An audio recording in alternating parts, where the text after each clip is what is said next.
Lui, quelques mots de présentation. D'abord, vous accueillir ici dans les locaux de la HET Pro, la Haute École de Théologie, sur les bords du lac Léman.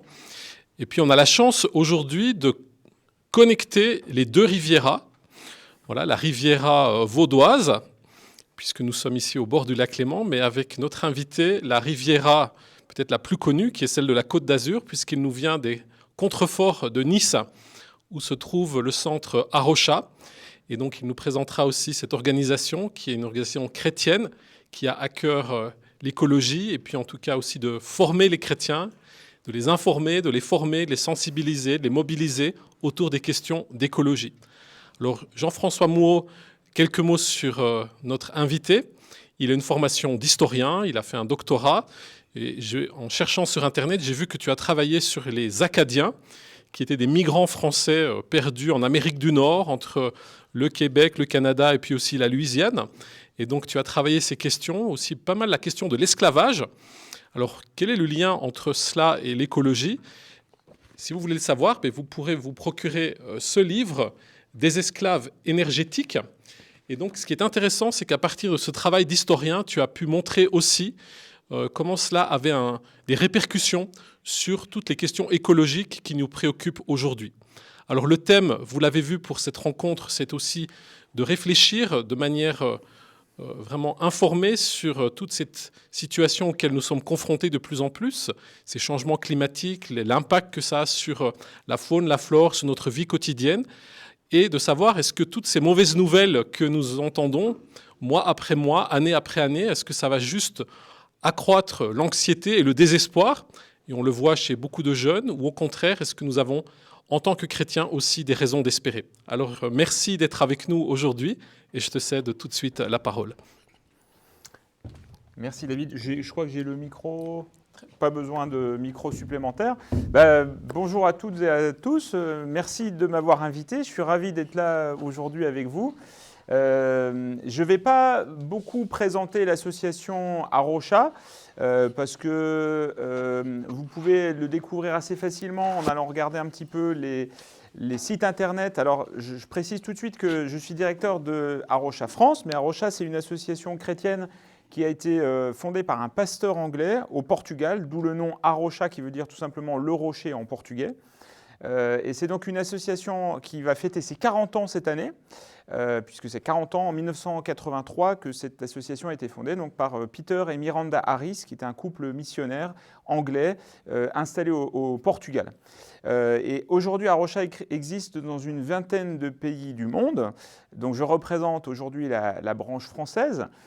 Parce que l'écologie n'a pas de frontières, les problèmes n'ont pas de frontières, les problèmes dont on va parler aujourd'hui ne s'arrêtent pas aux frontières de la Suisse ou aux frontières de la France. Donc on travaille collaborativement avec Arocha Suisse et avec d'autres Arocha dans le monde et avec d'autres organisations pour sensibiliser à la question de l'écologie, aussi pour faire du travail de terrain, du travail de conservation, du travail de protection de l'environnement. Et donc, le but n'est pas tellement de présenter Arocha France ici. Vous seriez plus peut-être intéressé d'ailleurs par Arocha Suisse. Donc, vous pouvez regarder un petit peu ce que font Arocha France et Arocha Suisse. On a des sites internet. Pour le nôtre, c'est arocha.fr. Et puis, vous trouverez facilement aussi des liens vers celui de la Suisse. Alors, aujourd'hui, je voudrais vous parler effectivement de la crise écologique et écologie entre désespoir et espérance. Il ne faut pas que j'oublie de mettre mon petit minuteur, d'ailleurs. Voilà, parce qu'on m'a dit de ne pas parler plus de 2 heures. Non, je plaisante. Alors, l'écologie, effectivement, c'est un sujet un peu miné, parce qu'on navigue facilement dans un espèce de yo-yo émotionnel quand on commence à s'intéresser à cette question entre justement l'espoir et le désespoir. Parce que si on écoute les nouvelles, parfois on a de quoi être profondément désespéré. Alors, ce midi plutôt, j'ai 2 nouvelles, une bonne et une mauvaise. La mauvaise nouvelle, c'est qu'il y a une crise écologique. La bonne nouvelle, c'est qu'il y a une crise écologique. Non, plutôt la bonne nouvelle, c'est qu'il y a la bonne nouvelle de l'Évangile qui fait que la crise actuelle de l'écologie peut devenir une bonne nouvelle. Dieu, vous le savez, peut transformer un mal en bien. Alors, parler d'écologie, c'est marcher sur cette corde raide qui est tendue entre cette bonne et cette mauvaise nouvelle, entre cet espoir et ce désespoir et cette espérance, au-dessus d'un terrain qui est un peu miné parfois, qui est une tension entre ne pas écraser sous des mauvaises nouvelles des gens qui sont assaillis en prenant le journal ou en écoutant la télévision chaque jour par des mauvaises nouvelles concernant l'écologie. Il n'y a pas que des mauvaises nouvelles il n'y a pas des mauvaises nouvelles malheureusement que sur le front de l'écologie, il y en a d'autres aussi. Donc on a le sentiment que la société et que beaucoup de gens sont lassés par toutes ces mauvaises nouvelles, que c'est dur à encaisser. Donc d'un côté, on ne veut pas donner trop de mauvaises nouvelles, et puis en même temps, il ne faut pas non plus tomber dans l'autre problème qui peut être celui de croire que le problème qui est devant nous, il va facilement se régler tout seul, que simplement on va solutionner ce problème par la technologie ou par je ne sais quelle autre solution qui sont régulièrement mises en avant par ceux qui sont en train de réfléchir à cette question de l'écologie et comment résoudre le problème. Finalement, c'est un petit peu un jeu d'équilibriste entre la foi et les œuvres, on va en parler. Il y a, au travers de la question de l'écologie, il y a plein de tensions différentes dont on pourrait parler. Vous avez peut-être entendu parler, alors ça c'était un peu une spécificité française au moment de ce qu'on a appelé la crise des Gilets jaunes. Je ne sais pas si vous en avez un petit peu entendu parler en contexte suisse, j'imagine que oui. C'était cette tension à l'époque entre la fin du mois et la fin du monde. Est-ce qu'on doit plus se préoccuper finalement de ceux qui sont en France dans des situations de précarité, de pauvreté, et qui se trouvaient mis en danger par exemple par la hausse du prix de l'essence, disaient aux écologistes, vous vous occupez de la fin du monde, mais nous, on a plus prosaïquement à s'occuper de notre fin de mois, c'est-à-dire comment est-ce qu'on va finir de payer les factures à la fin du mois. On a cette tension aussi entre la croissance économique et l'écologie, entre la croissance économique et ce qu'on appelle le développement durable, qui n'est plus un terme que j'utilise personnellement parce qu'il est devenu justement un petit peu complexe et miné et très critiqué. Voilà, alors il y a des risques, mais pourtant, je pense qu'il y a un beaucoup plus grand bénéfice à parler de ces sujets d'écologie, en particulier dans un contexte chrétien, parce qu'on en entend beaucoup parler dans un contexte séculier. Et c'est important qu'en tant que chrétien, on a des choses assez spécifiques, je pense, qu'on peut apporter. On a une espérance en particulier que le monde n'a pas, qu'il est bon de rappeler. Et donc, on est convaincu à Arocha que parler de ce sujet, c'est vraiment très important. C'est pour ça que je suis là devant vous, c'est pour ça que je vais depuis plus de 15 ans parler dans des églises de ces sujets. Et si vous connaissez peut-être une climatologue évangélique américaine qui s'appelle Katherine Hayhoe, elle dit que la chose la plus importante qu'on peut faire, parce que souvent la question qu'on me pose, mais ok, je vais vous parler un petit peu de la crise rapidement, etc. Et la question qui vient souvent, c'est mais ok, mais qu'est-ce qu'on peut faire ? Eh bien, une des choses les plus importantes que vous pouvez faire, c'est en parler autour de vous. Et c'est ça aussi que je vais vous inciter à faire aujourd'hui. Si j'imagine que vous en parlez déjà. Alors, je vais aborder la journée, ce moment avec vous en 7 étapes. C'est un chiffre biblique, n'est-ce pas ? Donc, je vais d'abord vous parler des 2 livres de la création. J'aborderai ensuite les 2 crises. Alors, vous remarquerez que pour ce jeu d'équilibriste, je vous ai dit, on essaie de naviguer entre toujours un équilibre entre différents pôles que j'ai un peu arbitrairement choisi de rendre assez binaire. Mais donc, on va parler de 2 crises écologiques, de 2 raisons d'agir, de fausses pistes, d'espérance, des risques liés à cette espérance, et pour finir sur des pistes d'action. Alors je commence par les 2 livres de Dieu. Vous connaissez Francis Bacon peut-être, qui est considéré comme le père de la science moderne, qui a déclaré que Dieu n'avait pas écrit un seul livre, mais 2. 2 livres. Le livre qu'on connaît tous et que vous étudiez ici à la HET Pro en particulier, c'est la Bible, dans lequel Dieu se révèle, mais il a écrit un autre livre qui est le livre de la création. En fait, ce que Francis Bacon disait, c'était simplement d'une autre manière ce que, par exemple, l'Épître aux Romains, enfin l'apôtre Paul dans l'Épître aux Romains nous rappelle.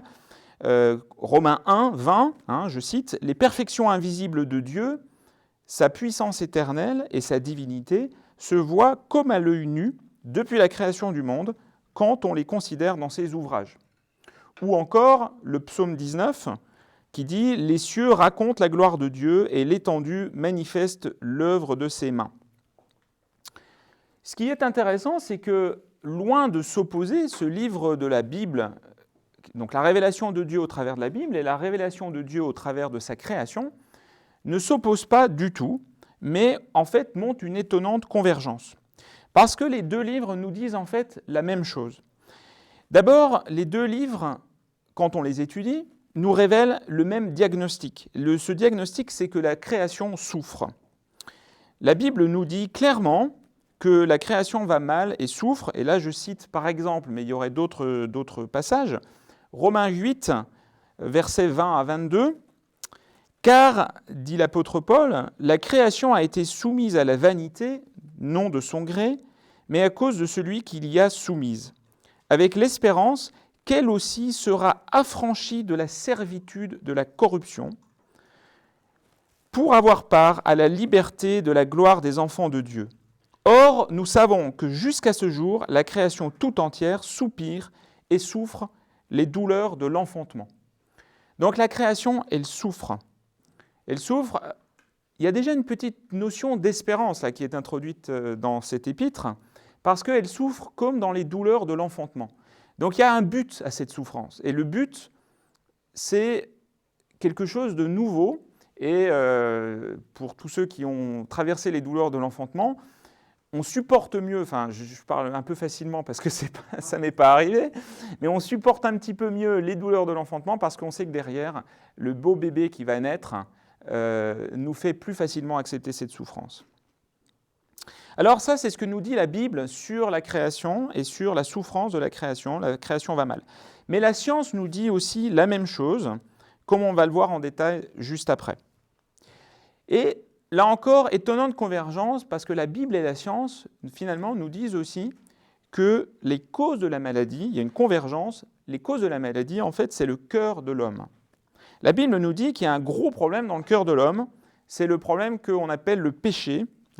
Romains 3, il n'y a point de juste, pas même un seul. Et Romains 6, le salaire du péché, c'est la mort. Dans l'Ancien Testament, la Bible fait aussi clairement, dans le Nouveau aussi, mais je vais me contenter d'un extrait de l'Ancien Testament, la Bible fait aussi très clairement le lien entre le péché et les problèmes physiques du pays dans lequel vivent les Israélites. Je cite Osée 4, « Il n'y a que parjure et mensonge, assassinat, vol et adultère dans le pays. On use de violence, on commet meurtre sur meurtre. C'est pourquoi le pays sera dans le deuil. Tous ceux qui l'habitent seront languissants, et avec eux, les bêtes des champs et les oiseaux du ciel, même les poissons de la mer disparaîtront. » La science dit en fait la même chose. Je vous montre une citation d'un conseiller scientifique qui, à ma connaissance, n'est pas chrétien, du président des États-Unis, qui écrit que, selon lui, les principaux problèmes environnementaux aujourd'hui sont l'égoïsme, l'avidité et l'apathie. Et pour faire face à ceci, nous avons besoin d'une transformation culturelle et spirituelle. Et il ajoute même que les scientifiques ne sont pas bien équipés pour opérer cette transition. Donc, je conclus cette première partie en disant que ces deux livres, le livre de la Bible et le livre de la création, de l'étude de la création, ce que font les scientifiques, ne sont pas du tout en opposition, contrairement à ce que certains chrétiens veulent peut-être nous faire croire, enfin croient et veulent qu'on croie. Et ce n'est pas forcément des opinions qui sont si minoritaires. Il y a eu encore récemment, dans une église pas très très loin d'ici, côté France, une conférence qui voulait tendre à prouver que la science était incompatible avec la Bible et que la Bible, qu'on ne pouvait pas à la fois être scientifique et croire, scientifique dans le monde et croire dans la Bible. Enfin, eux, leur but était de montrer que la Bible était fondée et que les scientifiques ne disaient pas la vérité. Alors maintenant, voyons un petit peu plus. Donc évidemment, je ne suis pas d'accord avec ça, c'est ce que je viens d'essayer de montrer rapidement. Et je voudrais maintenant qu'on prête plus attention à ce que disent les scientifiques, qui constituent, à mon sens, en quelque sorte, des prophètes de notre époque, qui, par le fait qu'ils scrutent le livre de la création de Dieu, nous alertent sur des dangers que peut-être nous ne voulons pas voir. Alors, ces deux crises qui sont devant nous, ces deux crises écologiques, ce sont la double crise du climat et de l'énergie et de la biodiversité. Le premier problème, qui est un double problème, donc c'est celui de l'énergie et du climat. Ces deux problèmes qui sont intimement liés, je ne vais pas vous en parler abondamment parce que c'est vrai qu'on en entend énormément parler dans les médias, mais je constate aussi en me déplaçant dans les églises qu'il y a encore beaucoup de méfiance et de questionnement autour de la science du climat. Et j'ai beaucoup de sympathie pour ça, dans le sens où moi-même j'ai été pendant très longtemps dans le doute. Est-ce qu'on ne nous raconte pas n'importe quoi sur le climat ? C'est presque un peu suspect d'avoir autant de consensus dans les médias sur un sujet, médias dont parfois, en tant que chrétien, on peut avoir des raisons de se méfier comme disent les Américains, du coin qu'on essaie parfois, que les médias essaient d'enfoncer dans les valeurs chrétiennes. Et pendant longtemps, j'ai été moi-même dans une forme de déni, de doute par rapport à ça. Et on vit dans une période où il est très difficile, vous en faites la constatation sur plein d'autres sujets, très difficile d'avoir des certitudes. Le philosophe Charles Taylor, a beaucoup travaillé sur cette société dans laquelle on vit, qui est une société où plus personne... Enfin, c'est très difficile d'avoir des certitudes sur beaucoup de sujets, en fait. Et donc, ce sujet du climat est un sujet qui peut tendre à polariser.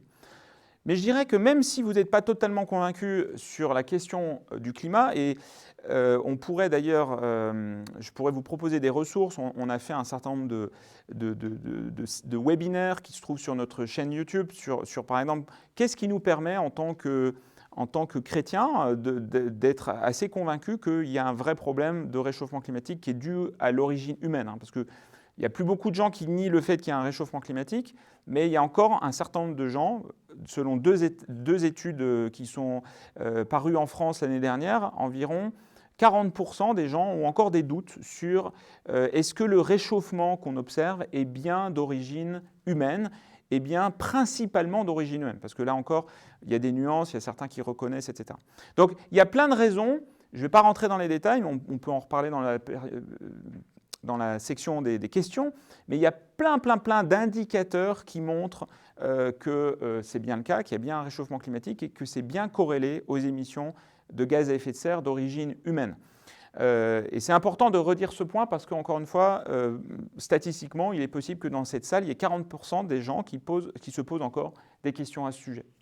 Je dirais que même si le changement climatique était un canular, un hoax, comme on dit, n'était pas vrai, n'était pas bien établi, on ne serait pas sorti de l'auberge pour autant. Et je dirais, à la limite, vous pouvez ne pas croire à la réalité du réchauffement climatique d'origine humaine aujourd'hui, et pourtant, même si vous ne croyez pas à ça, vous avez quand même un autre énorme problème qui est celui de la biodiversité, mais lié au climat, on a un autre problème, vous savez, le climat et l'énergie sont les deux faces d'une même pièce, c'est-à-dire que notre problème lié au climat, c'est lié à notre trop grande consommation d'énergie fossile, mais le corollaire de ça, c'est qu'on est...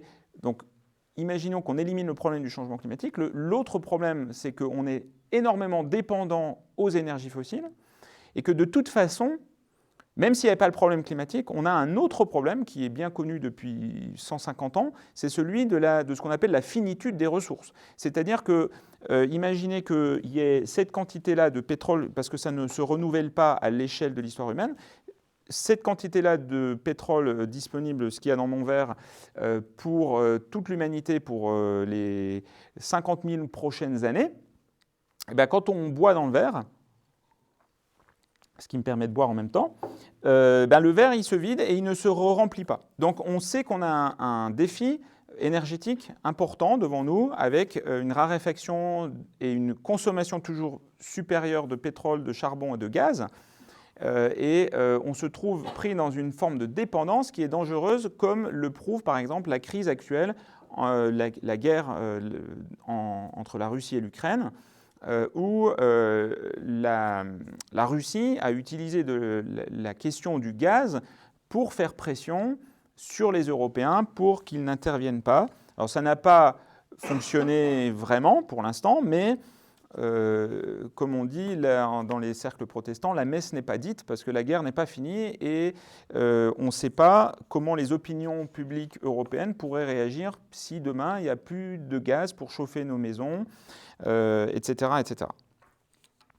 Alors, deuxième problème majeur qui est peu étudié. Alors, je vous avais mis quelques chiffres là sur les conséquences du réchauffement climatique pour l'humanité, sachant que dans l'expression, vous savez, on entend souvent « il faut sauver la planète ». Enfin, ce n'est pas une expression que j'utilise du tout, parce que je n'ai pas la prétention ni à Rocha de sauver la planète.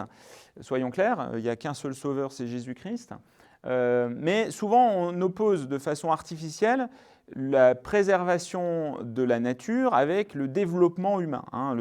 Donc typiquement, l'argument, ça va être de dire on ne va pas lutter contre le réchauffement climatique parce que les politiques qui luttent contre le réchauffement climatique veulent en fait laisser dans la pauvreté les gens qui sont en train de se développer, notamment dans les pays du Sud. Mais même dans nos pays, on va augmenter le prix du gaz, du pétrole, et ça va impacter principalement les plus pauvres parmi nous, qui vont se retrouver en situation difficile. Donc certains arguments peuvent être de dire on va se focaliser plutôt sur la lutte contre la pauvreté, et on va laisser de côté la question du réchauffement climatique. Mais évidemment que ce n'est pas possible de faire ça. Et c'est là tout le dilemme et tout le problème, toute cette tension qu'il y a entre le développement et l'écologie. Parce qu'on ne peut pas aujourd'hui vouloir le développement économique du monde en faisant abstraction du fait que le réchauffement climatique impacte déjà et va impacter de façon de plus en plus importante, en particulier les populations les plus vulnérables. Donc aujourd'hui, lutter contre le réchauffement climatique, c'est aussi lutter pour les pauvres. Et c'est pour ça, par exemple, qu'en France, on travaille étroitement avec le CEL, une association, une organisation qui lutte pour aider les populations les plus vulnérables. Et je sais qu'il y a des partenariats similaires en Suisse, entre notamment Arrocha Suisse et Interaction et d'autres organisations. Alors, vous voyez que donc, les perspectives de changement climatique ne sont pas très réjouissantes. Et puis, je viens sur un deuxième problème qui est souvent beaucoup plus occulté dans les médias, c'est celui de l'effondrement de la biodiversité. Alors, sur la question de la biodiversité, on a deux problèmes qui sont conjoints. On a celui de la diminution de la diversité des espèces et on a celui de la raréfaction, de la réduction du nombre d'individus au sein de chaque espèce. Il ne faut pas confondre les deux problèmes, mais ils sont évidemment liés, puisque moins vous avez d'individus dans une espèce, et au final, elle finit par disparaître. Donc voilà quelques chiffres là, de ce problème de la biodiversité, qui historiquement a été le créneau sur lequel Arrocha a été le plus actif, qui est moins médiatisé que celui du changement climatique, mais qui, selon beaucoup d'experts, est peut-être encore plus grave. Parce que ce qu'il faut voir, c'est que non seulement à Arrocha, on est convaincu de la valeur intrinsèque de la création et donc des espèces que Dieu a créées. Mais ce qu'il faut voir également, c'est que derrière ces espèces, il y a ce qu'on appelle les services écosystémiques. C'est-à-dire que toutes ces espèces vivantes rendent à l'humanité des tas de services qui font que si elles viennent à disparaître, on va se trouver face à des problèmes majeurs. Vous avez tous entendu parler, peut-être pas tous, mais vous avez certains d'entre vous sont peut-être familiers par exemple avec le problème de la pollinisation et des abeilles. Si les abeilles disparaissent, la production agricole diminue. Vous avez peut-être vu des images en Chine armées de personnes qui sont obligées de polliniser à la main différentes plantes parce que les insectes ne font plus leur travail, parce qu'il n'y en a plus. Et donc, c'est quelque chose qui pourrait tout à fait arriver dans nos pays. La diminution d'insectes, elle est très visible si vous avez fait cette expérience. J'ai 45 ans, quand j'étais enfant, avec mes parents, on partait en voiture, on traversait la France pour aller du côté de l'Atlantique. Eh bien, quand on traversait la France, le pare-brise était couvert d'insectes. Aujourd'hui, quand on fait la même chose, il n'y a plus d'insectes sur les pare-brises. Eh bien, on pourrait se dire, bon, bah, tant mieux, un bon insecte est un insecte mort, pour paraphraser certains. Mais ce qu'il faut voir, c'est que derrière, encore une fois, tout ça, c'est des problèmes majeurs, et les scientifiques tirent la sonnette d'alarme depuis très très longtemps, et on, collectivement, continue à faire pratiquement comme si de rien n'était. Alors, je me contente de ces deux gros problèmes que sont la perte de biodiversité et le changement climatique. Mais en réalité, c'était par souci de simplification, en réalité, il y en a d'autres. Il y a des problèmes de pollution. Et au fait, j'ai oublié de dire aussi que lutter contre le changement climatique, encore une fois, pour certains, ça ne sera peut-être pas encore clair dans leur tête si vraiment ils sont convaincus par ça. Mais lutter contre le changement climatique, c'est lutter aussi contre la dépendance aux énergies fossiles, mais c'est aussi lutter contre la pollution. La pollution atmosphérique qui tue beaucoup plus, qui a tué au cours du XXe siècle, j'ai travaillé avec des historiens de l'environnement, on a fait des études là-dessus, il y a beaucoup plus de gens qui sont morts de la pollution atmosphérique au XXe siècle que le nombre de morts des 2 guerres mondiales. Aujourd'hui, la pollution atmosphérique dans le monde tue encore énormément de gens, rend les gens asthmatiques, cause des tas de problèmes. Alors, ce n'est pas des morts qui sont toujours très visibles, parce qu'en général, ça affecte plutôt les gens qui sont déjà vulnérables. Donc, ce n'est pas des morts aussi dramatiques, entre guillemets, que les soldats qui sont tombés au front pendant la Première Guerre mondiale et qui étaient souvent jeunes, en bonne santé, etc. Mais ça a un impact majeur au niveau sanitaire. Alors, maintenant, si on veut voir un petit peu quelles sont les raisons d'agir face à cette crise, il y en a une qui découle tout naturellement, je dirais, de ce que je viens d'expliquer.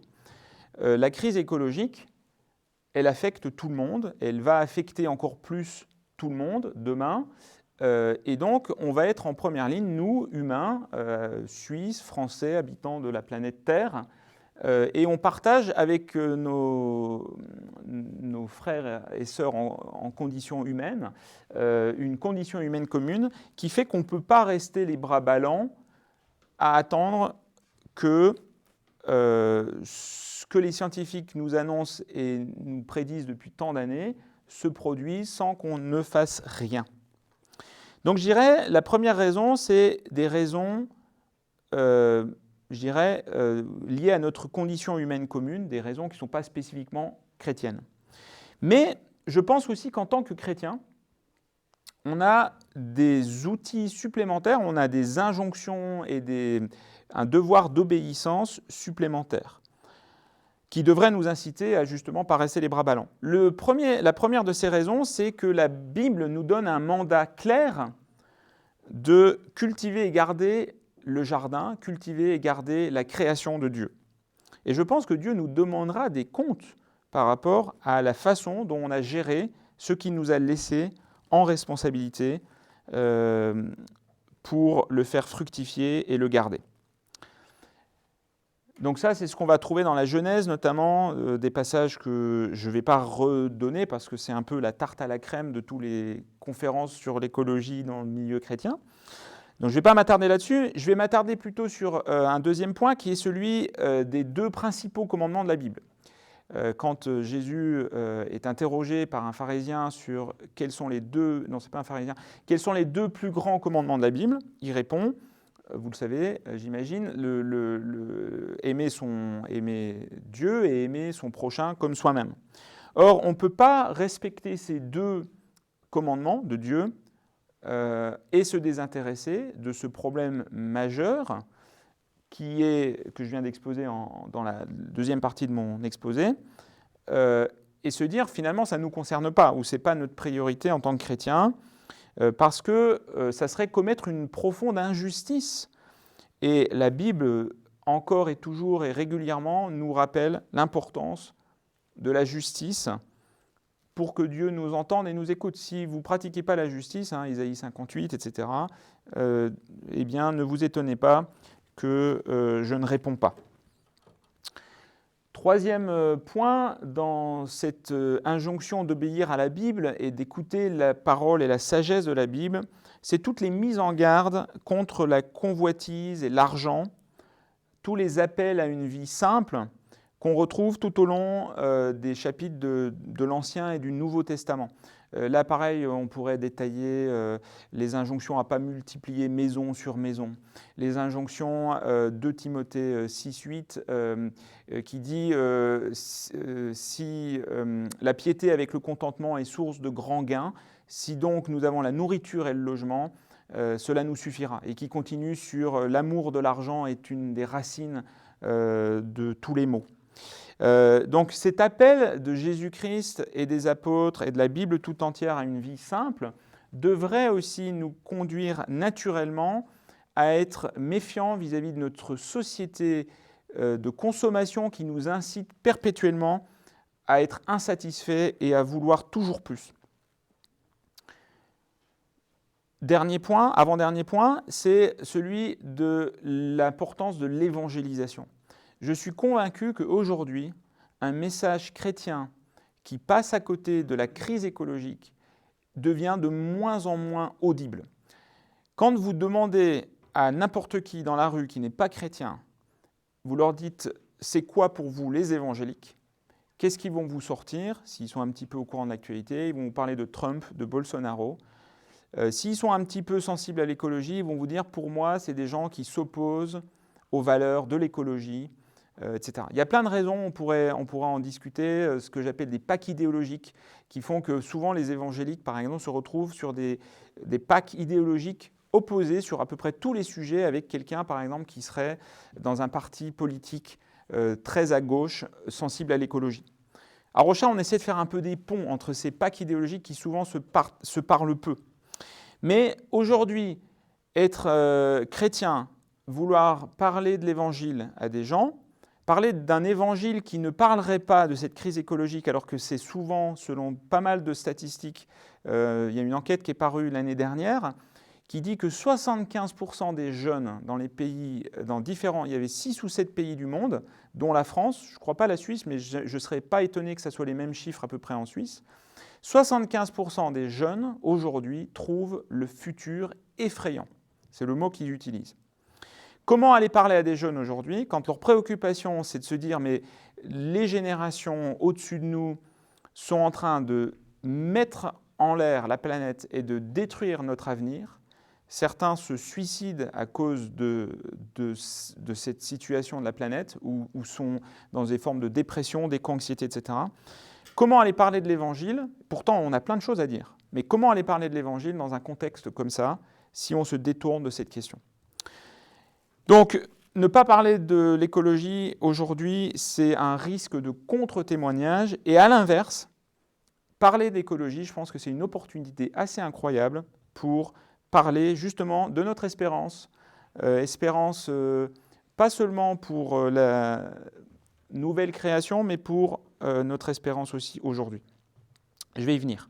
Et puis, dernier point, c'est est-ce que la Bible dit vraiment que la terre va être détruite? Parce que c'est un peu l'argument des fois qu'on m'utilise en disant il n'y a pas de raison d'agir sur ce sujet parce que la terre va être détruite.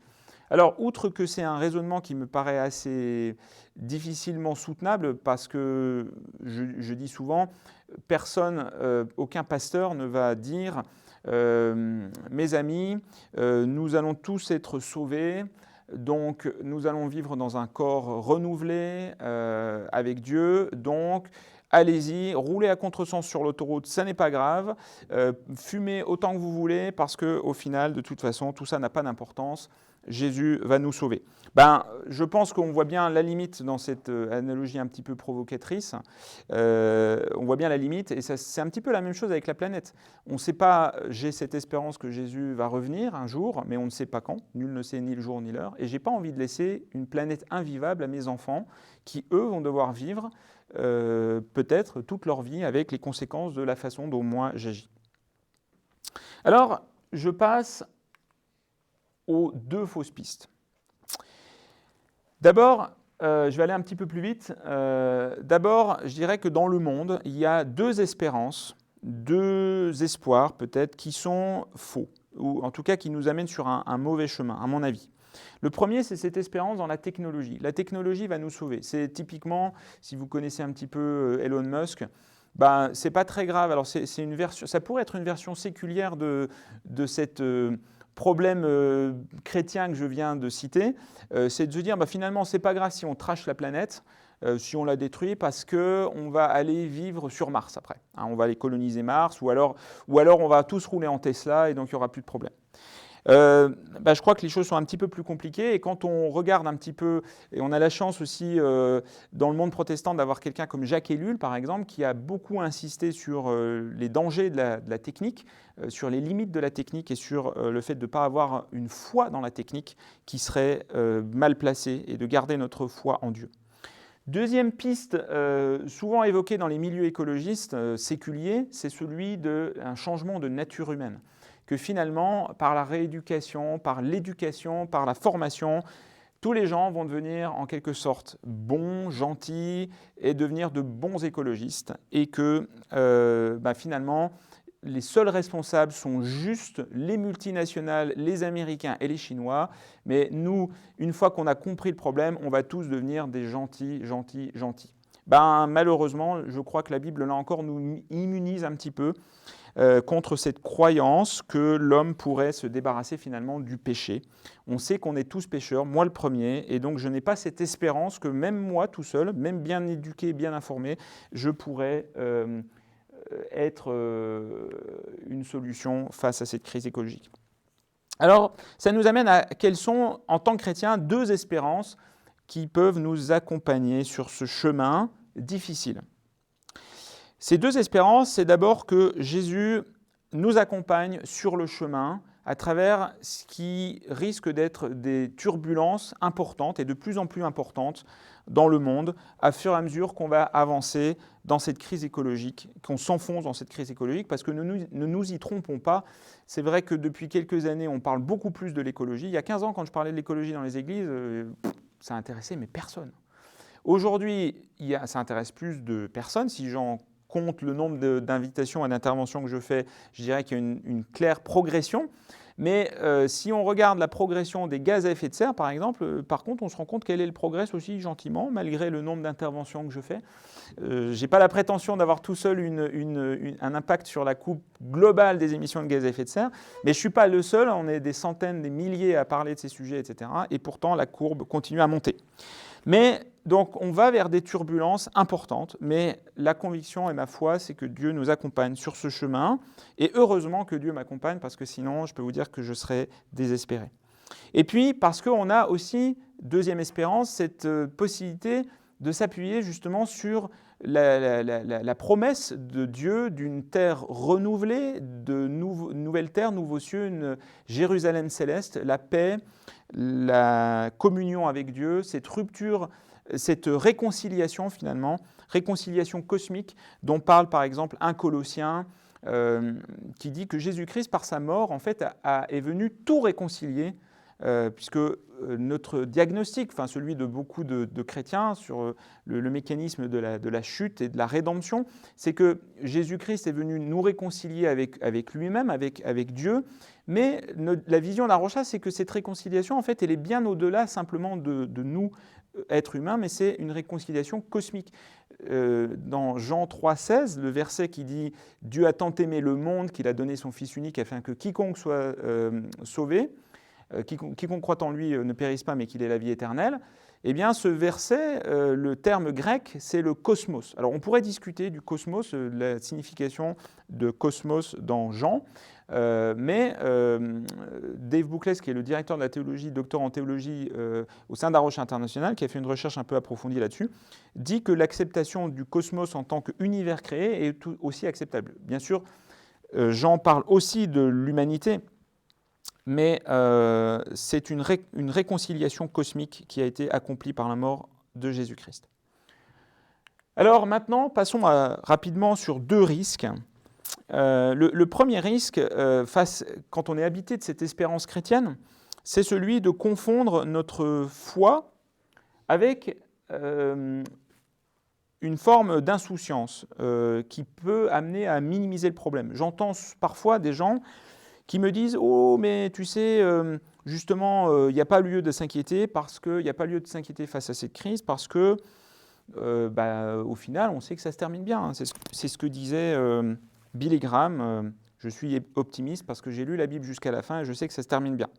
Alors oui, mais je crois qu'il faut quand même prendre conscience que ce que les scientifiques aujourd'hui nous disent, et parmi les scientifiques, il y a beaucoup de chrétiens, on est quand même diagnostiqué avec l'équivalent d'un cancer généralisé au niveau de l'humanité, je dirais, dans le sens où il y a des signaux d'alerte qui sont tirés depuis très longtemps, et il n'y a pas vraiment de traitement connu pour ce cancer qui nous est diagnostiqué par les médecins, que sont les scientifiques.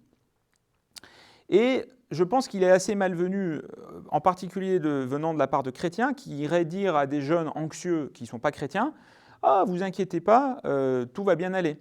Parce que je pense que la réception de ce message-là auprès des jeunes ne serait pas très positive, avec plutôt une impression qu'on n'a pas forcément bien compris les enjeux.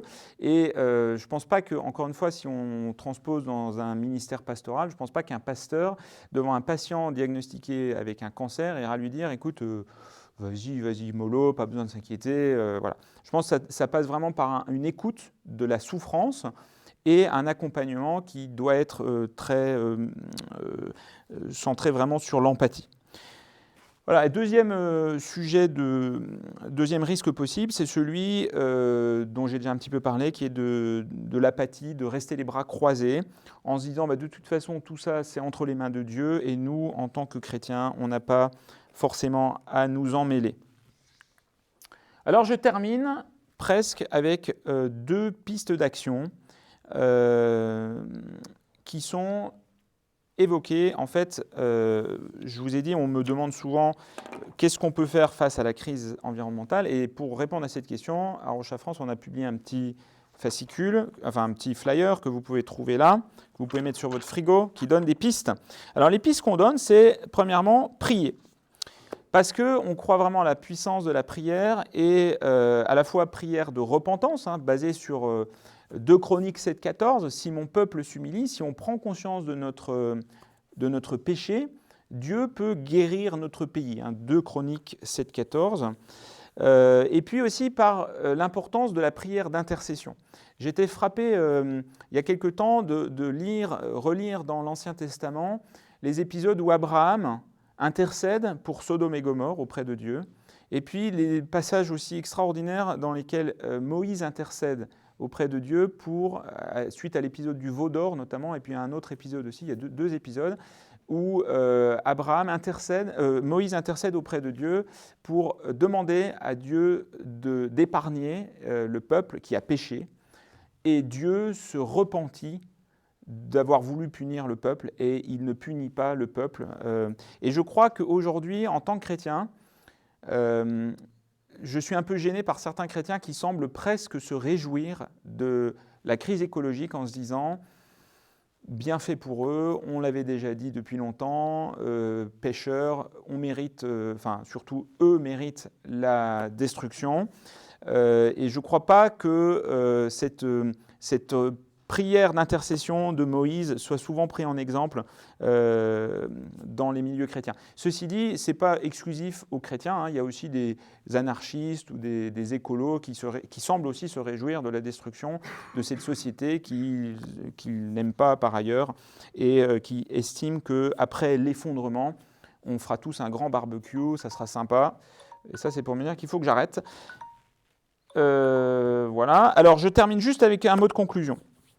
Attendez, non, excusez-moi, je voulais dire aussi que donc prier, c'est important. Ensuite, il y a agir individuellement et collectivement. J'insiste sur la partie collective parce que souvent, dans les milieux écologistes, on a insisté, c'est une première étape importante, sur le fait d'agir, se mettre en mouvement individuellement.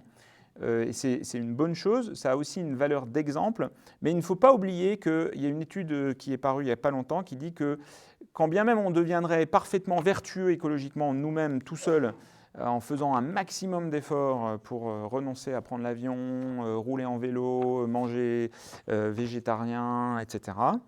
On pourrait parler de la viande et de l'impact environnemental de la viande, enfin bref, ça nous emmènerait trop loin pour l'instant.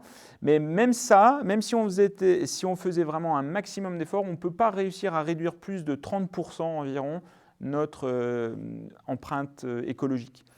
Parce qu'en fait, on est dans un système qui nous rend dépendants d'une structure de société qu'il faut qu'on aille, je pense, de manière prophétique, en tant que chrétien, challenger, mettre au défi de ce défi écologique. Alors, je termine là sur, je vous invite à vous regarder ce document si ça vous intéresse d'en savoir plus. Alors, pour conclure, est-ce que c'est une bonne ou une mauvaise nouvelle ? Est-ce qu'on penche plutôt du côté de l'espoir ou du désespoir face à cette crise écologique ? Alors, c'est une mauvaise nouvelle, bien sûr, parce que le monde va mal. On est dans une situation très grave qui, pour reprendre l'expression d'un historien américain de l'environnement, avec qui j'ai eu la chance de travailler, qui a écrit un livre qui s'appelle « Du nouveau sous le soleil », une histoire de l'environnement au XXe siècle, et qui montre qu'il n'y a pas eu de précédent dans l'histoire humaine face à tous ces changements que l'humanité a fait subir à la planète au cours du XXe siècle. Et je dirais dans les 23 premières années du XXIe siècle, le phénomène s'est encore accéléré. Donc c'est une mauvaise nouvelle de ce point de vue-là, mais c'est aussi une occasion de repentance. Je vous renvoie encore à 2 Chroniques 7-14, qui est un de mes versets préférés, parce que nous sommes collectivement dans une forme d'idolâtrie de la consommation, une recherche de plaisir effréné, hors de Dieu. On est souvent addict à la technologie, aux écrans, et tout ça produit des mauvais fruits, à la fois pour nous, en tant qu'être humain, parce que toute cette idolâtrie des écrans, de la consommation, etc., ne nous rend pas heureux. Il y a plein d'études statistiques qui le montrent. Et ça nous détourne aussi de temps de prière, de temps de communion avec Dieu. Et je ne jette pas la pierre à d'autres, je ne suis pas mieux que qui que ce soit. Mais c'est une bonne nouvelle donc, parce que ça nous invite à revoir notre manière de vivre qui est problématique par ailleurs. Et puis ça nous invite aussi à annoncer l'Évangile et cette bonne nouvelle de Jésus-Christ qui retrouve tout son sens dans ce contexte parce que j'ai pris cette analogie un peu provocatrice du cancer, mais parce que on sait aussi que c'est souvent, quelqu'un a dit, je ne sais plus qui, qu'au travers de la souffrance, Dieu nous parle comme avec un haut-parleur.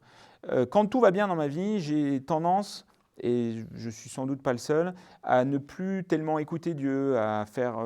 voilà. Et quand j'ai des problèmes ou des souffrances dans ma vie, c'est là où peut-être je vais plus chercher le soutien de Dieu et me mettre en contact avec lui.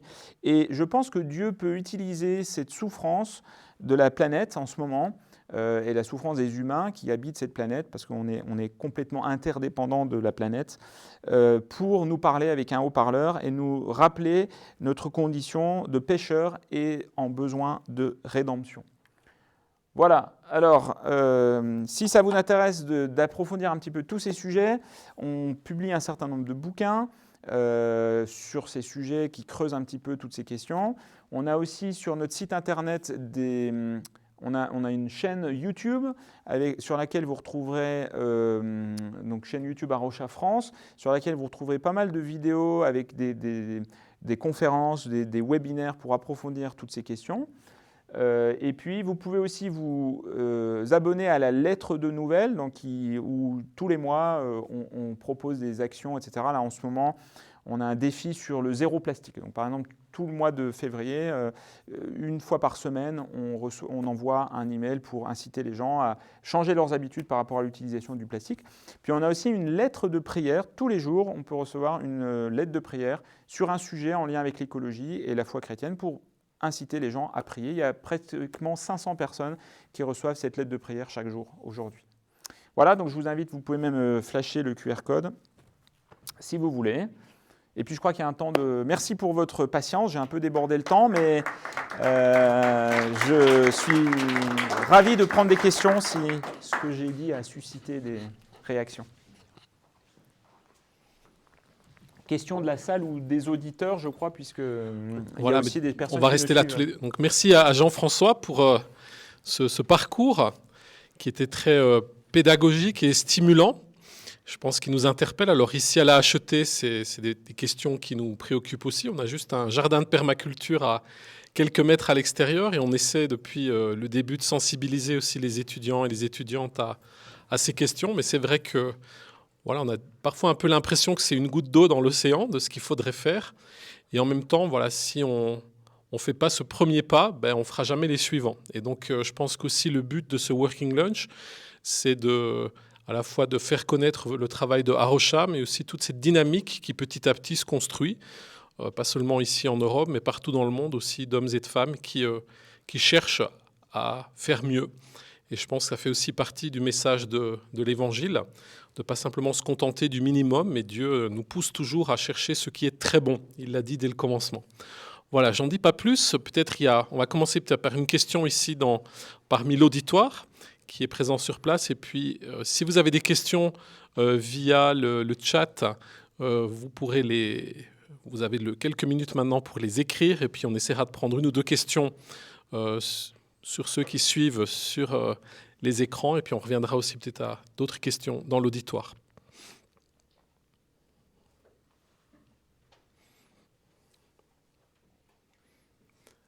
Alors.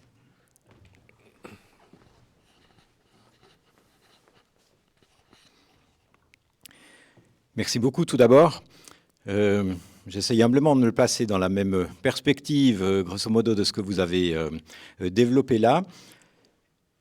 J'enseigne ici notamment un cours création et anthropologie, où justement on est pour plusieurs aspects très proche de ça. Et j'ai une question, est-ce que vous pouvez nous dire un peu plus sur les fameux rapports du GIEC, notamment comment ils sont composés? Parce que j'ai entendu, maintenant ça fait presque une année, un peu moins, quelqu'un sur un plateau de télé, et je pense que ce n'était pas du tout son but, mais la façon dont il a présenté un peu la manière dont aboutissent ou sont finalisés ces rapports, j'ai trouvé très contre-productif. Parce que même pour quelqu'un, on va dire plutôt de convaincu de tout ce que vous avez partagé, échangé, eh bien, ça m'a laissé très perplexe. Ça faisait un peu, voilà, il y a différentes études par milliers, puis là, c'est une sorte de synthèse, on prend des éléments ici ou là. Enfin, c'était exprimé, je pense, de façon un peu malencontreuse. Mais en tout cas, ça n'appuyait pas je ne sais pas s'il faut aller aussi loin que dire le sérieux de la chose, mais ça m'a laissé perplexe. Je n'ai pas du tout cherché d'en savoir plus. Mais est-ce qu'à ce niveau-là, quels sont ces fameux rapports? Comment ils sont faits? Quelle est un peu l'étape finale? Et quel poids peut-on réellement, entre guillemets, leur donner? Oui. Alors, effectivement, les rapports du GIEC, donc c'est des rapports qui sont compilés à partir de dizaines de milliers d'études, en fait. Hein. Il faut imaginer qu'au niveau du monde entier, il y a des gens qui font des recherches sur différents aspects du réchauffement climatique, hein, puisqu'il n'y a en fait pas un rapport, mais 3 rapports qui sont publiés tous les 4-5 ans environ. Et ces rapports donc s'appuient sur, en fait, ont pour ambition d'être en quelque sorte une synthèse de la connaissance à partir donc d'articles qui sont publiés donc dans ce qu'on appelle des revues à comité de lecture. Hein, donc c'est pas n'importe qui écrit un article sur n'importe quoi et qui du coup va être étudié par le GIEC. Hein. C'est normal que dans une il y a des régulations. Hein. D'ailleurs, les profs de la HET qui publient des articles sont aussi soumis au même processus d'évaluation par des pairs. Hein. Donc, il y a ensuite donc, des personnes qui sont mandatées parmi des experts hein, de ces sujets. Donc, alors, je ne sais pas précisément comment ils sont choisis. Il y a des questions de représentativité nationale. Il faut concevoir que c'est comme toutes les réunions internationales, c'est des questions de représentativité.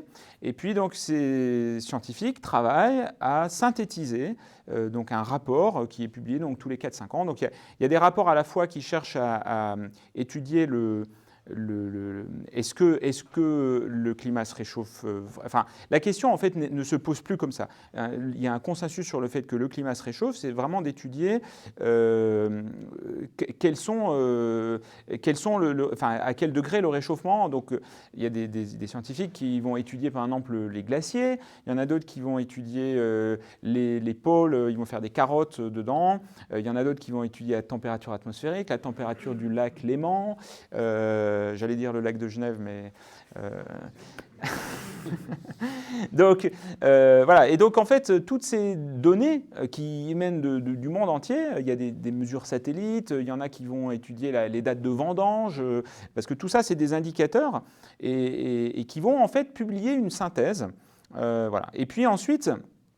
Il y a un travail qui est fait en comité pour arriver à faire une synthèse de la synthèse. C'est ce qu'on appelle le résumé pour les décideurs. Parce qu'il faut s'imaginer que dans le monde politique, les gens, ils n'ont pas le temps de lire disons qu'ils ne vont pas prendre le temps de lire des rapports de 500 pages. Et il faut donc faire un résumé pour les décideurs, qui est d'abord rédigé en anglais, puis l'anglais étant la langue internationale scientifique, et ensuite qui va être traduit dans différentes langues. Voilà.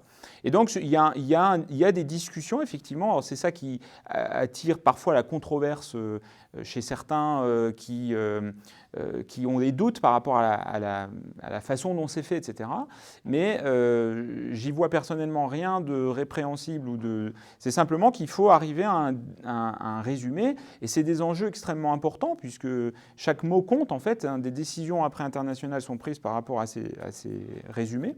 Voilà. Et ce qu'il faut voir, c'est que j'ai la chance de connaître des personnes qui font partie du GIEC, donc qui sont impliquées en tant que chercheurs. J'ai aussi publié des articles scientifiques qui, d'une manière ou d'une autre, ont pu filtrer dans les rapports du GIEC, parce que tout article publié dans une revue sur le changement climatique, qui porte sur le changement climatique, va automatiquement, entre guillemets, faire partie de ce résumé.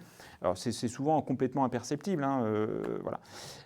Et ce qu'il faut voir aussi, c'est qu'un des premiers, ou peut-être même le premier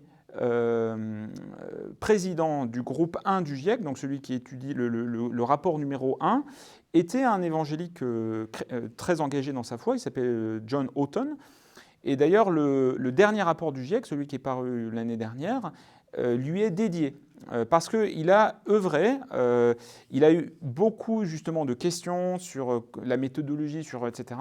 Et il a passé une bonne partie de sa vie à la fin des années 1990. Il est mort malheureusement pendant la crise du Covid. Là, il était assez âgé, il avait 80 ans environ. C'était un Britannique.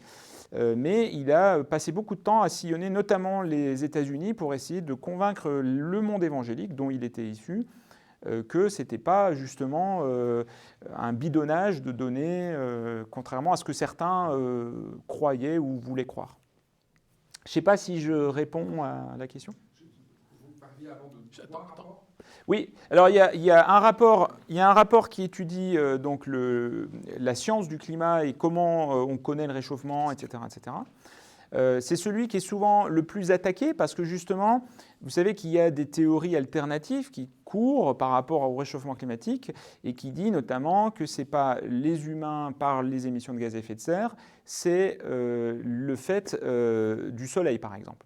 Alors on a un très bon webinaire qui est fait par un de mes collègues qui est physicien, prof à l'université, qui démontre que ce ne peut pas être le soleil. On le sait très bien depuis...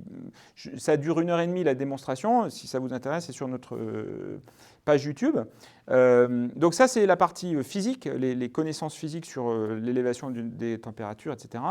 Et il y a une partie sur les stratégies de mitigation, donc comment on peut arriver à mitiger les problèmes donc, à travers des politiques de réduction des gaz à effet de serre, etc. Et puis il y a une partie sur l'adaptation, comment on peut s'adapter face à ces... Donc c'est explorer toutes les pistes en fait. Il y a des centaines de milliers de chercheurs qui travaillent sur... par exemple, il va y avoir moins de neige, il va y avoir moins de neige. Alors ça crée des problèmes pour les gens qui font du ski, mais ça crée d'autres problèmes plus graves pour, par exemple, ceux qui veulent produire de l'hydroélectricité et dont les réservoirs se remplissent plus pendant l'hiver, alors qu'avant c'était le cas, etc. Donc il y a plein de gens qui étudient, c'est un sujet tellement énorme, et au niveau de la planète, que forcément il y a des tas de gens qui étudient avec leur spécialité sur des angles assez particuliers. Voilà. Donc il y a 3 rapports qui sont publiés, mais celui qui est le plus attaqué, c'est le premier, le rapport numéro 1 sur les... Voilà. Et typiquement, très régulièrement, il y a des gens qui sortent avec des scoops. Donc là, on avait au mois de novembre, j'y ai fait allusion, il y a une conférence de quelqu'un dans une église en France qui a été beaucoup vue parce qu'elle était retransmise sur YouTube, qui prétendait montrer que le réchauffement climatique était faux, qu'on nous mentait, etc., etc. Et on a, sur le site d'Arocha France, vous pouvez trouver, on a démonté méthodiquement, point par point, tout ce qu'il raconte sur ce sujet, qui est totalement faux. En fait, l'idée un peu générale de ceux qui cherchent à... Enfin, je ne mets pas de mauvaises intentions, je pense que c'est une conviction profonde de cette personne et de beaucoup de climato-sceptiques, entre guillemets. Il y a beaucoup de gens qui croient, qui pensent faire œuvre pour le bien commun, en fait, en luttant contre ce qu'ils estiment être de la désinformation. Hein. Donc je ne mets pas en cause leurs intentions, mais la stratégie est un peu toujours la même, c'est de prendre... Par exemple, on a une centaine de glaciers dans le monde qui sont étudiés. Je dis 100, il y en a beaucoup plus, mais mettons que sur 100 glaciers, il y en a peut-être un qui va augmenter, tous diminuent, mais il y en a un qui va peut-être monter parce qu'il y a des conditions locales qui font que peut-être il y a plus de précipitations, etc., etc. Et typiquement, on va prendre un exemple de ce glacier-là en disant « mais regardez, on nous ment parce que ce glacier-là, c'est clair, il est en train de monter ». Ou typiquement, on va prendre des photos satellites de la banquise une année où elle a été extrêmement élevée de façon anormale par rapport à la tendance qui est à la baisse. Et on va prendre une année d'il y a 30 ans où là, elle était anormalement basse. Et on va dire, regardez, 1989-2022, la banquise est au même niveau. C'est bien qu'on nous ment. Mais c'est ce qu'on appelle du cherry picking, je ne sais plus comment on dit ça en français, picoré. Voilà, picoré. Voilà. Des infos. Mais là, on a pas mal de ressources sur notre site si ça vous intéresse d'en savoir plus. J'aurais plein de choses à dire là-dessus, mais je ne veux pas... Alors, est-ce qu'il y a une question sur le chat? Pas de question. Alors, une autre question dans l'auditoire.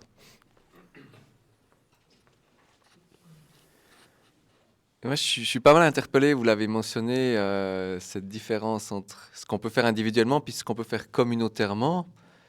Et je réfléchis un peu aux églises que je connais. C'est déjà pas toujours facile de se mobiliser pour une étude biblique. Une soirée de louange, c'est déjà plus facile, quoique.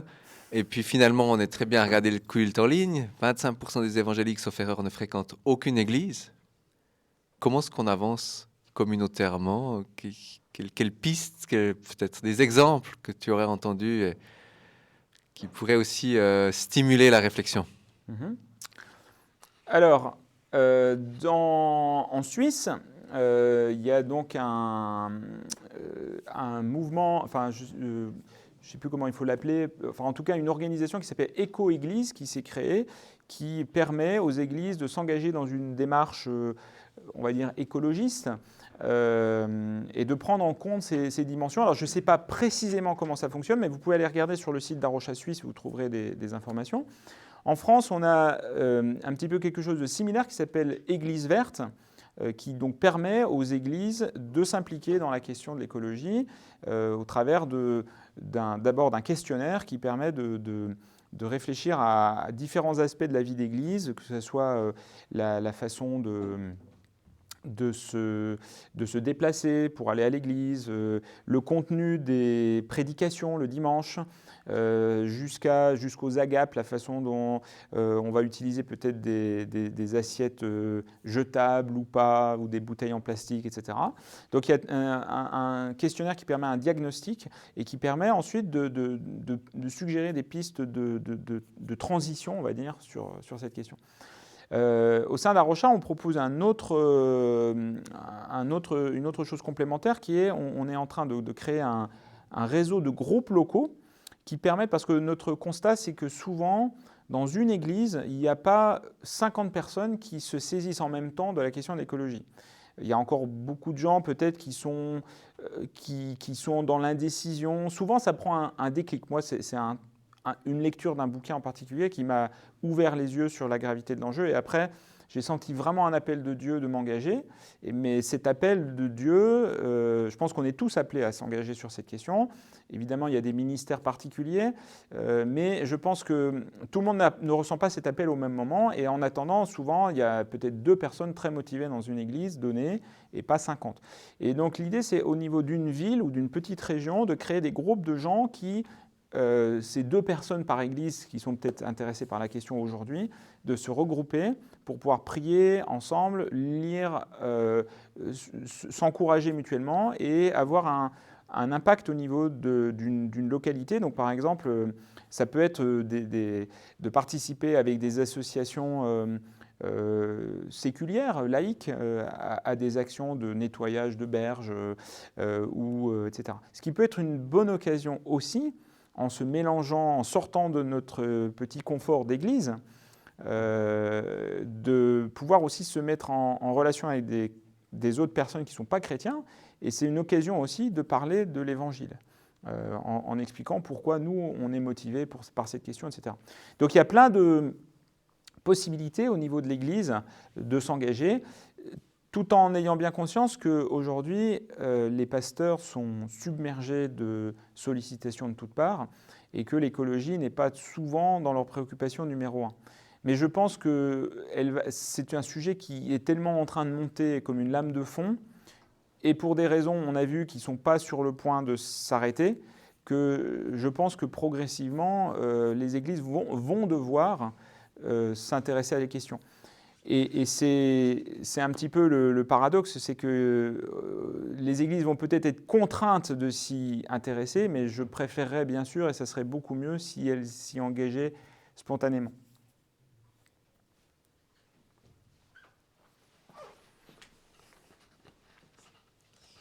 Merci beaucoup. J'aimerais revenir sur ce que vous avez mentionné par rapport aux climato-sceptiques ou climato-convaincus, disons ça comme ça. Est-ce qu'à votre avis, aujourd'hui on est dans un discours qui est forcément assez binaire, complètement à gauche ou complètement à droite, si on peut dire ça comme ça. Est-ce qu'à votre avis, vous qui étudiez ça depuis très longtemps, c'est vraiment un problème uniquement binaire, c'est-à-dire qu'on pense que c'est l'action de l'homme uniquement qui fait qu'on en est où on en est là aujourd'hui, ou est-ce qu'à toutes sommes égales, vous estimez qu'il y aurait de toute façon une portion ou une partie de ce réchauffement climatique qui ne peut pas être imputée aux agissements de l'humain?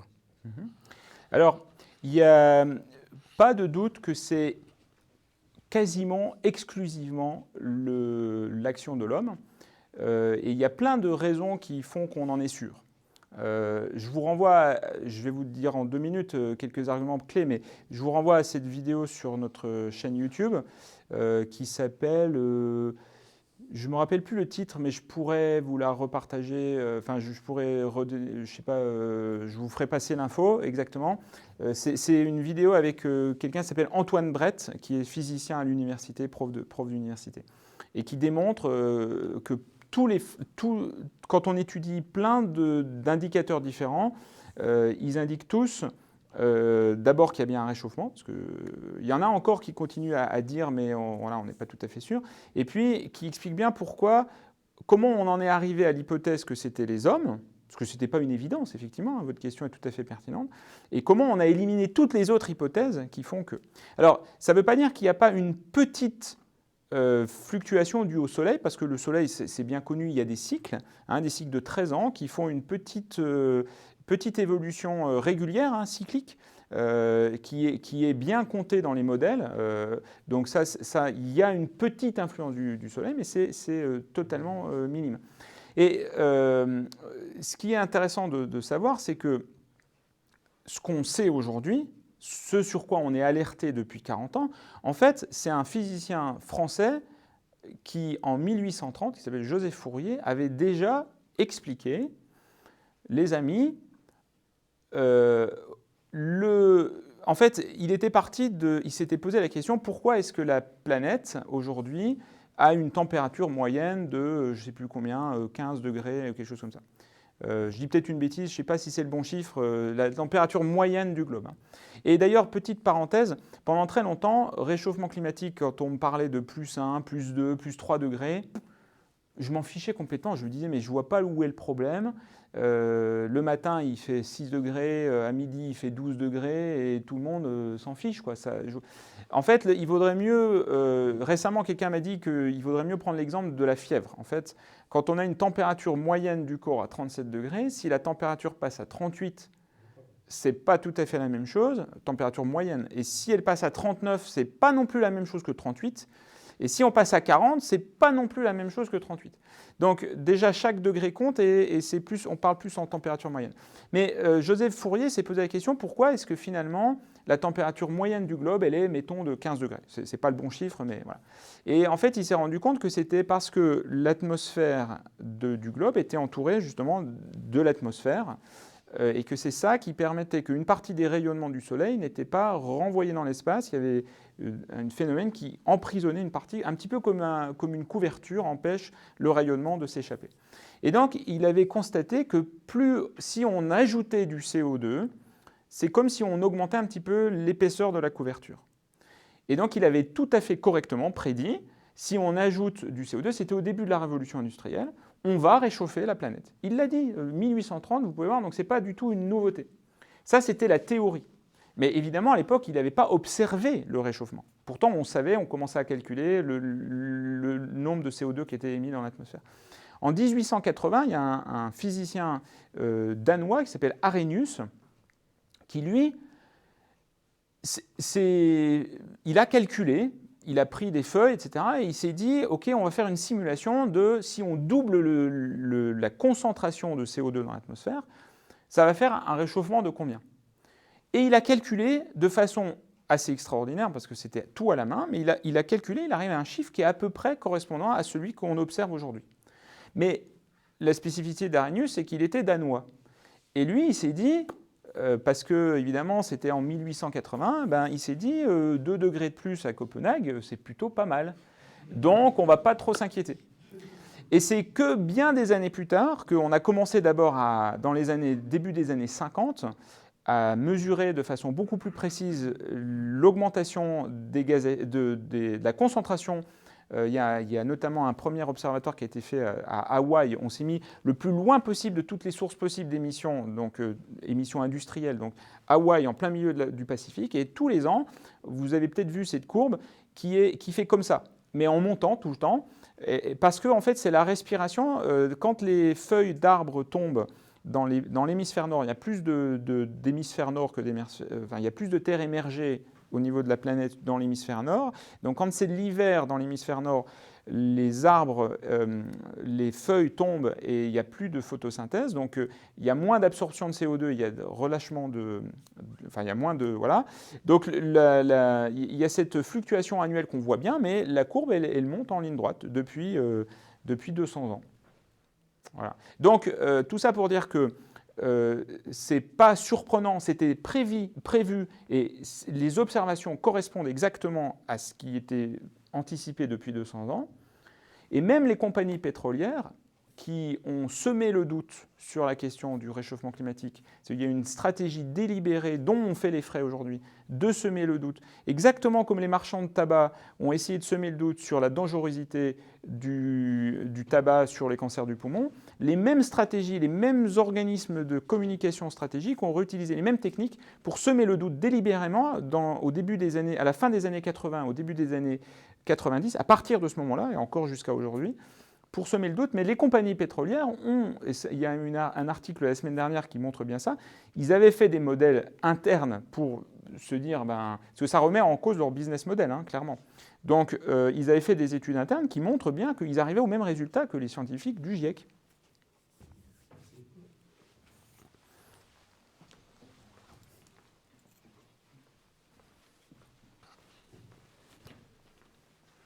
Merci.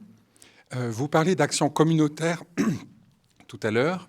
On voit des actions communautaires qui sont assez radicales, avec des pots de peinture jetés sur des tableaux ou bien des manifestations. Le groupe Extinction Rebellion aussi a fait beaucoup parler de lui. Et il y a une branche chrétienne aussi, Christian for Climate ou quelque chose comme ça. Christian XR, Voilà. Extinction Rebellion. Extinction Rebellion, une branche chrétienne. Voilà votre regard de personnes impliquées comme avocat aussi de la création par rapport à ce type de prise de position qui se veut s'inspirer du combat des droits civiques, par exemple, qui a un passé qui n'est pas uniquement anarchisant ou bien d'extrême gauche, mais qui se veut se battre pour la vérité. Ouais. Oui. Alors, ce que je dois dire, c'est que, effectivement, en soi, je n'ai pas d'objection, de principe à la désobéissance civile. Par exemple, je pense à Martin Luther King, qui était pasteur baptiste, qui a fait ce combat pour une cause qui me paraît juste. Mais il y a eu d'autres exemples. Je pense par exemple à quelqu'un qui est peut-être moins connu, mais qui s'appelle William Wilberforce, qui était un évangélique anglais qui s'est engagé très fort dans la lutte pour l'abolition de l'esclavage et qui est aujourd'hui considéré en Angleterre comme celui qui a contribué le plus à l'abolition, le leader du mouvement anti-esclavagiste. Il y a un film qui s'appelle Amazing Grace qui a été fait sur lui, que je vous encourage à regarder, c'est très encourageant. Et lui aussi, dans son combat, il a eu des actions de désobéissance civile. Ce qu'il faut aussi comprendre, c'est que pour cette génération de personnes qui sont impliquées dans des mouvements comme Extinction Rebellion, ça naît souvent d'une énorme anxiété et d'une énorme colère face à ce qu'ils considèrent comme une énorme injustice qui est faite à leur génération. C'est un petit peu comme si, encore une fois, pour prendre un exemple un peu provocateur, quelqu'un me disait que je suis atteint d'un cancer de poumon parce que mon voisin fume et que mon voisin dit en fait, je ne suis pas vraiment sûr que ça soit la fumée qui cause le cancer que tu as toi, et puis surtout, je n'ai pas envie d'arrêter de fumer, quoi. Donc on peut comprendre la colère de ces jeunes, je pense, face à ce qu'ils considèrent. Quelqu'un disait récemment, et l'analogie me semblait parlante, c'est que moi, quand j'avais 18 ans, j'étais insouciant. Je veux dire, je n'avais pas cette chape de plomb de me dire... Alors certes, on avait le danger nucléaire. On pourrait dire on a le danger que Vladimir Poutine, ou à l'époque c'était pas lui, mais aurait pu presser un bouton et en quelques minutes, potentiellement la Terre entière était en piteux état et tout le monde était dans des situations très difficiles. Mais j'avais pas cette chape de plomb de l'idée que en fait, ma vie allait devenir de plus en plus compliquée, de plus en plus difficile et qu'au final, l'avenir est très sombre. Donc, la philosophie d'Extinction Rebellion, c'est de dire comment on va pouvoir faire réagir des gens qui finalement ne veulent pas sortir de leur zone de confort, qui continuent, un petit peu comme Greta Thunberg, dire on ne va pas vous pardonner en quelque sorte. Votre attitude là, complètement passive, complètement apathique face à ce problème.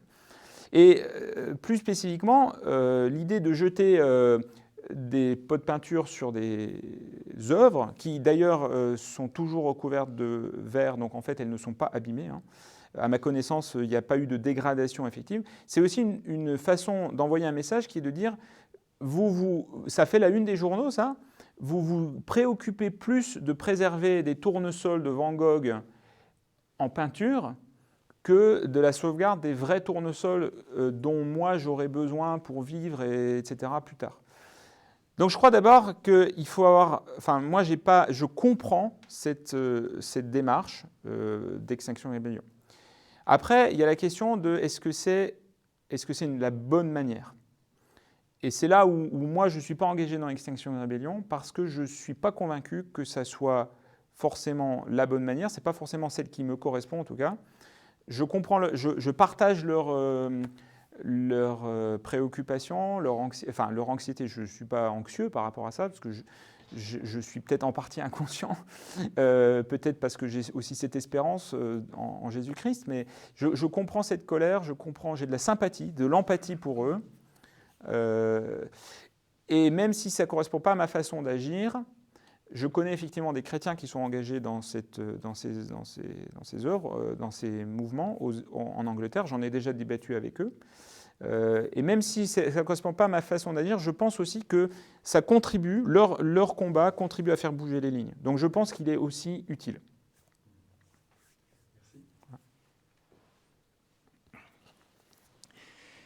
Je ne sais plus précisément quel est le titre là, de votre intervention aujourd'hui, mais il y a la notion désespoir et espérance. Hein. Alors, je suis aussi confiant. Je ne crois pas que ce soit de la naïveté ou de l'insouciance. C'est plus une certaine confiance dans la providence de Dieu aussi, fondamentalement. Mais en même temps, si l'urgence est telle que certains le disent, on peut faire beaucoup au niveau éco-église et puis d'un tas de choses, chacun plus responsable dans notre consommation et dans beaucoup de choses. Pour moi, c'est vraiment important sous l'angle de la responsabilité, de ce mandat. On ne peut pas, comme vous le disiez, aimer Dieu et notre prochain et puis bousiller la planète, bousiller sa création, justement. Mais en termes d'efficacité, est-ce que ça ne reste pas, si c'est là-dessus que je devais mettre ma confiance et mon espérance, je pense qu'elle serait minime. Et est-ce que, pour faire un pendant entre ce que chacun peut faire et par exemple nos gouvernements, est-ce que là l'impact de certaines multinationales dans le choix justement, j'en sais rien, de matières premières ou d'un tas d'autres choses, en réalité, est-ce que sur le petit feuillet qu'on pourra prendre tout à l'heure, est-ce qu'en termes d'action ou de sensibilité, est-ce que là il y a aussi des pistes ou comment voyez-vous la chose entre ce que le citoyen lambda peut faire et l'impact beaucoup plus fort peut-être dans des décisions qui pourraient être relativement simples, des gouvernements aussi pourraient prendre? Oui, c'est une très bonne question. Effectivement, ça me fait un petit peu sourire votre question parce que ça me fait penser à récemment, quelqu'un me disait si tu étais vraiment, tu peux pas dire les choses que tu as dites en conférence en n'étant pas complètement en colère. Le fait que je dise des choses de façon relativement posée, etc., lui apparaissait comme étant la preuve que je ne pouvais pas dire la vérité, que je ne pouvais pas vraiment être préoccupé par ces questions, sinon je... Voilà, donc ça, pour le coup, sa réaction m'a mis en colère, parce que justement, j'essaie de présenter les choses de façon posée, parce que je ne pense pas que de gesticuler, de me mettre en colère, etc., ça aura beaucoup de fruits, un petit peu comme la question sur Extinction et Rébellion. Mais en moi, j'ai quand même c'est pas de la colère autant que de ce sentiment d'injustice qui est fait, qui m'anime. Et c'est ça qui m'anime à travailler pour Arocha, etc. Mais pour revenir à votre question, un des problèmes, c'est justement, face à l'ampleur de ce problème immense qui est devant nous, qu'est-ce que moi, individu limité dans mes moyens, etc., qu'est-ce que je peux faire ? Et clairement, ce n'est pas en s'engageant dans Éco-Église, ce n'est pas en créant un groupe local à Rocha, ce n'est pas en faisant des actions qu'on va y arriver. Mais je pense que l'idée, c'est de contribuer en priant. J'aime beaucoup l'image des pains et des poissons. On apporte chacun un pain et des poissons avec cette prière que Dieu peut transformer ces pains et ces poissons et faire un miracle là où moi je suis complètement limité et c'est pour ça que je faisais l'analogie avec un cancer et je disais on n'a pas la solution. Mais peut-être il y aura une solution, peut-être il y aura une solution technologique, peut-être il y aura même une conversion massive des gens à l'évangile intégral, c'est-à-dire un évangile intégral qui comprendrait l'intégralité de l'évangile, y compris les appels à la sobriété, à dénoncer l'amour de l'argent, à dénoncer la surconsommation, etc., qui fait que peut-être on peut, comme Ninive s'est repenti après le message de Jonas, et Dieu a fait grâce, il a eu pitié. Donc c'est ça qui m'anime, en fait, c'est d'emmener des gens avec nous dans cette aventure, entre guillemets, de l'écologie, qui pour moi est indissociable, encore une fois, de la foi chrétienne. En fait, c'est la même chose, c'est un chemin de sanctification. Quand je veux devenir plus disciple de Christ, quand je veux mettre mes pas dans ceux de Jésus-Christ, ça m'amène automatiquement à réfléchir aussi à mon empreinte, j'allais dire mon empreinte carbone, mon empreinte écologique. Voilà, Jésus a aussi fait le choix, ça peut interpeller, de naître à un moment où il n'y avait pas de voiture, il n'y avait pas d'avion, il n'y avait pas d'internet, de haut-parleurs, etc. Et pourtant, son message aujourd'hui est connu dans toute la planète, ce qui montre aussi que des fois, on croit que qu'il faut que ça commence très fort. Ça veut dire qu'il faut encore que je me taise. Donc voilà, donc en fait, l'idée, c'est vraiment d'aller en chemin et d'emmener les gens avec nous, de recréer des relations riches et de faire un pas après l'autre, comme le disait d'ailleurs David, on commence, on se met en chemin et Dieu il éclaire avec une petite lampe le pas suivant. Il n'a pas des projecteurs de phares de voitures qui nous permettent de voir très très loin devant, et je pense que c'est volontaire. Voilà, merci Jean-François. On aurait encore plein de questions, on pourrait continuer. Moi, je termine juste avec une petite remarque. Fin décembre, on avait un camp ski avec des jeunes, et puis j'ai fait un petit atelier sur l'Apocalypse et Hollywood. Alors on a revisité comme ça un certain nombre de films un peu catastrophes des dernières décennies. Et ce qui m'a un peu frappé comme ça en travaillant un peu la question, c'est de voir qu'il y a quelque part quand même pas beaucoup de scénarios qui sont proposés. Soit c'est la nature se venge, et puis les humains ils sont balayés, sauf les gentils qui parviennent à s'échapper parce qu'ils avaient cette conscience du problème. Soit il y a la science nous sort des problèmes, et donc on envoie une navette spatiale pour détourner un astéroïde où on trouve quelque chose. Et puis ce qui m'a frappé aussi, c'est quelqu'un qui comparait les deux versions de la guerre des mondes. Alors c'est pas la crise écologique, c'est une invasion d'extraterrestres, mais il disait dans la version des années 50, alors j'ai pas été revoir le film, mais on voit à la fin, il y a une femme qui rentre dans une église et qui prie. Et puis le film se termine parce que ces envahisseurs, il y a un virus auquel ils n'étaient pas préparés, qui était sur Terre, et puis qui va les tuer. Et puis dans un des derniers remakes qui a été fait avec Tom Cruise, je pense, là, il y a des ingénieurs qui parviennent à infiltrer un virus informatique dans le système des extraterrestres et puis à les vaincre. Et donc, quelque part, on dirait, dans les années 50, il y avait un pari sur la spiritualité, et puis Dieu a permis quelque chose. Et puis dans l'autre, l'être humain va s'en sortir. Et je pense que c'est peut-être là aussi qu'on a un rôle à jouer en tant que chrétien sur ces questions. On sait aussi par expérience que la bonne volonté, c'est Paul qui le dit, le bien que je veux faire, j'y arrive pas toujours, et souvent c'est plutôt le contraire. Et donc on a besoin aussi d'avoir un sursaut qui est spirituel. Et je pense que sur ces questions-là aussi, on n'a peut-être pas toutes les réponses, peut-être qu'on est un peu en retard en tant que chrétien ou en tant qu'évangélique, et en même temps, on est convaincu qu'on ne peut pas s'en sortir s'il n'y a pas aussi cette inspiration qui nous vient de Dieu. Et c'est ce que je nous souhaite aussi à chacun, c'est de continuer à faire des pas dans cette direction-là, à nous laisser inspirer. Tu as cité des grands noms de l'histoire du christianisme.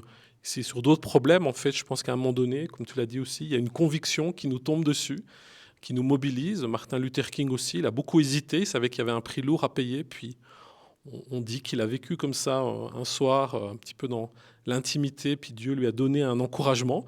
Alors Martin Luther King n'était pas un saint, il a aussi ses côtés plus sombres, mais en même temps, il a pu se mobiliser. Je pense que c'est ce qu'on essaie aussi de vivre dans cette école, c'est de donner des clés, puis on sait que le meilleur des enseignements fera pas forcément, va pas tout changer, mais on espère que les étudiants, les étudiantes, et nous aussi comme professeurs, on est à l'écoute de cet esprit qui nous met en route, qui nous mobilise, qui nous donne d'être prophétique. Alors c'est vrai que moi qui aime beaucoup Jonas, j'ai un petit musée sur ce prophète. Des fois on est un peu rebelle, on tourne le dos, mais quand le prophète obéit, c'est vrai qu'il y a des situations qui sont complètement chamboulées. Et Jacques Ellul a écrit un joli commentaire aussi sur le prophète Jonas, et c'est vrai que il y a cette dimension prophétique qu'il rappelait beaucoup. C'est un bel exemple aussi de quelqu'un qui a su puiser dans le trésor de la Bible aussi des pistes pour réfléchir sur le monde. Alors on vous invite à creuser, à nous rejoindre aussi pour les prochains Working Lunch. Pour tous ceux qui étaient avec nous via le net. On vous souhaite une bonne après-midi et on vous donne rendez-vous très bientôt pour un autre temps de partage sur la pause de midi. Et encore merci à toi, Jean-François. Merci à vous.